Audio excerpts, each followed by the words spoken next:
খেজুরের রসে কালটা চকমক হয়ে গেছে। আসসালামু আলাইকুম, সবাই কেমন আছেন? আশা করতেছি সকলে ভালো আছেন। আলহামদুলিল্লাহ আমিও ভালো আছি। তো আজকে ঘুম থেকে উঠে সকাল সকাল আপনাদের সাথে চলে আসলাম একটি ব্লগ নিয়ে। আজকে যে ব্লগ ভিডিওটি করব সেটি হচ্ছে সৌদি আরবে একেবারেই পাকা পাকা খেজুর পাড়বো। ঠিক আছে, যারা যারা খাবেন চলে আসেন। আজকে একেবারে পাকা পাকা খেজুর পাড়বো। ঠিক আছে, তো আসেন আপনাদেরকে পুরো বাগানটি ঘুরে দেখাই। আজকে একেবারে সকালবেলা খুবই সুন্দর। আজকে এমন বেশি হাওয়া নাই, আবার এত বেশি রোদ নাই। এই যে আমার আশপাশে যা দেখতে পাচ্ছেন পুরাটাই বাগান। দেখেন পুরাটাই বাগান। তাহলে এখন আপনাদেরকে আমি পিছনের ক্যামেরা দিয়ে বাগানটা প্রথমে একটু দেখানোর চেষ্টা করি। তো গাছ দেখতে পাচ্ছেন এখানে বিশাল বড় একটি খেজুরের থোকনা রয়েছে। এই যে দেখেন, এগুলো আসলে কি বলবো, আল্লাহর দানিও। দেখেন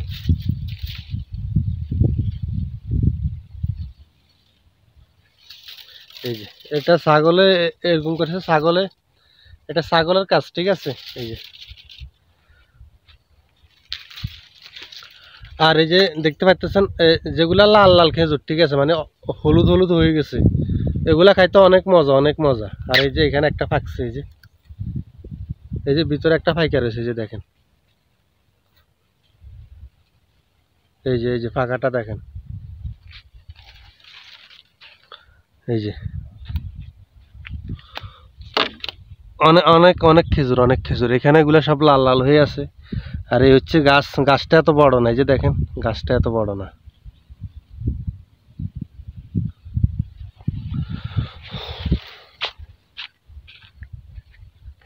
তো আর ওইদিকে হচ্ছে মরুভূমির পাশে এটা অবস্থিত।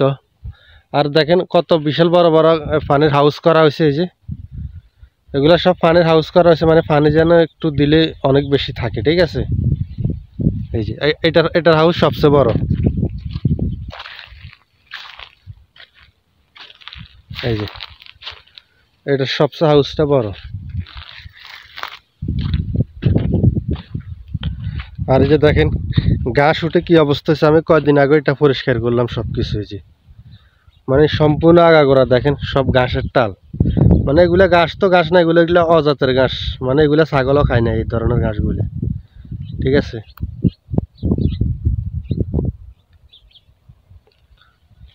আর ওই আমার বাসা দেখা যাইতেছে, যে দেখতে পারতেছেন এটা হচ্ছে আমার মাজরা, মানে আমি যেখানে থাকি। তো এখান থেকে আসে হচ্ছে এখানে কাজ করি আর কি। আর এদিকে বাগান কি দেখাবো, এদিকে অনেক বিশাল লম্বা, দেখেন অনেক লম্বা খেজুর গাছের বাগান।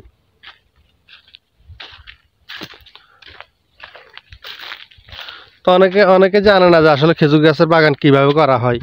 দেখেন এই খেজুর গাছের বাগান, আর অন্য ধরনের কোনো গাছ নাই, শুধু খেজুরে আছে। যে দেখেন শুধু খেজুর গাছের বাগানে খেজুর গাছে আছে, সব সিরিয়ালে সিরিয়াল, অনেক বিশাল বড় বাগান। এই যে দেখেন, এই যে এগুলোর গোড়া আমি নিজে সাফ করছি। এই যে এখানে সাফ করার পরে এখানে পানি দিচ্ছি প্রতিনিয়ত।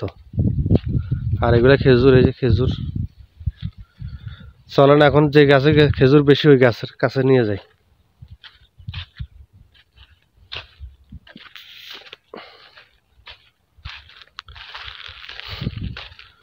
এই যে দেখেন এই গাছটা দেখেন অনেকগুলা খেজুর। এই যে দেখেন থোকায় থোকায় পড়ে আছে। এই যে দেখেন খেজুর কি অভাব আছে এখানে, কতগুলা প্রয়োজন। দেখেন দেখেন সব পেকে লাল লাল লাল হয়ে গেছে, খাবার মানুষ নেই। ঠিক আছে, কে খাবে এগুলা? আমি একজন, আর কত খাইতে পারি রে ভাই। আর আমার কপিল খেজুর বিক্রি করে না, অনেকে তো বিক্রি করে, আমার কপিল বিক্রি করে না। তারা শুধু তাদের পরিবারের চাহিদা মেটানোর জন্য এই পুরোটা বাগান খেজুর করে থাকে। ঠিক আছে, আমার কপিলের পরিবারের চাহিদা মেটানোর জন্য এই খেজুর বাগানটা করা। পরিবারের চাহিদা মেটানোর জন্য খেজুর বাগানটা করা। কত বিশাল বড় খেজুর, এই খেজুর গাছের বিশাল বাগানের খেজুর আমার কপিলের ফ্যামিলির চাহিদা মিটে। ঠিক আছে, এই যে দেখেন। আর এটা খেজুর নাই কেন বলেন তো, একটু কেউ বলতে পারবেন এই গাছটা কেন খেজুর নাই? এটা খেজুর না থাকার কারণ হচ্ছে এটা হলো মানে পুরুষ গাছ। হ্যাঁ, এটা হলো ছেলে গাছ। এখানে কোনো খেজুর আসে না, এখানে ফুল আসে। তো এই ফুলগুলার সাথে বিয়ে সাথে দিতে হয়, মানে বছরে একবার। ওই যখন ওইটাতে খেজুর আসে তখন এটা থেকে ফুল দিয়ে ওইখানে মানে বেঁধে দিতে হয় আর কি, মানে এটাকে বিয়া বলে, আমরা সোজা ভাষায় বলি আর কি, বিয়া করাইতে হয়, তাহলে ওই খেজুরগুলা বড় হয়।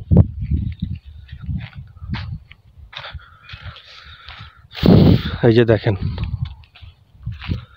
এই যে দেখেন এখানে এত পরিমাণে ধরছে গাইস, কি বলবো আপনাদেরকে, আর কিছু বলার নাই। দেখেন মাশাআল্লাহ, এই যে দেখেন মানে এত পরিমাণে ধরছে। এই যে দেখেন,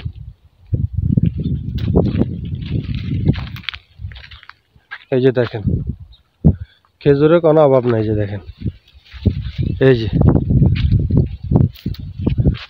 এগুলা সব খেজুর। এই যে দেখেন, এই যে দেখেন, এখানে দেখেন, এখানে দেখেন, এখানে দেখেন।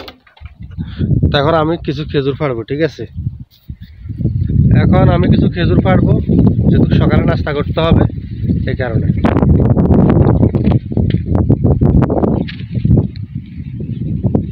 আমি এখানে একটু রাখি।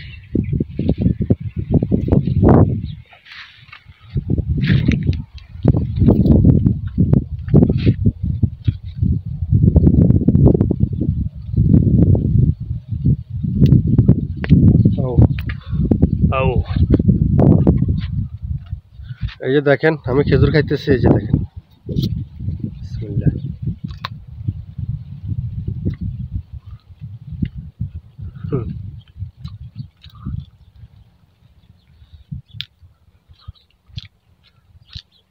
সেরকম টেস্ট, সেরকম মিষ্টি।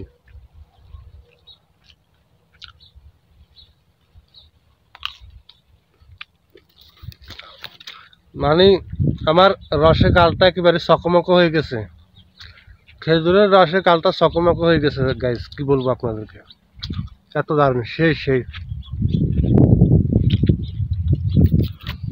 তো আমি এখন